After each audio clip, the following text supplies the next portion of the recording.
എന്നെ പറയാൻ അനുവദിക്കും നിങ്ങൾ. സാർ, അതായത് 12 വർഷത്തിൽ പൂക്കുന്ന നീലക്കുറിഞ്ഞി 6 മാസം വെച്ച് പൂക്കാൻ വേണ്ടിയിട്ട് 255 കോടി രൂപ നമ്മൾ മാറ്റിവെക്കും.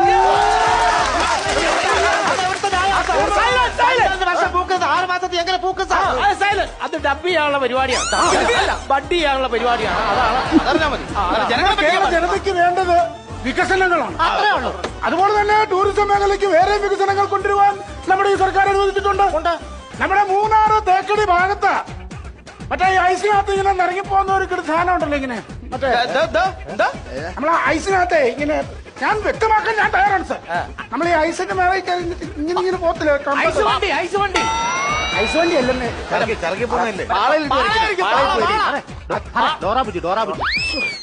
ഡോറാബുജി അല്ലെന്നേ. ഞാൻ ചേച്ചി കണ്ടിട്ടില്ല, മറ്റേ ഇങ്ങനെ ഐസിന് മേലെ അല്ലെന്നേ തൊപ്പിയൊക്കെ ഇങ്ങനെ വെച്ചിട്ട്. വ്യക്തമാക്കി പറയണം സാർ, ഇതാണോ എന്ത് കാണിച്ചു സാറേ? ഈ സംഭവമാണോ? എവിടെ? ഈ സാധനം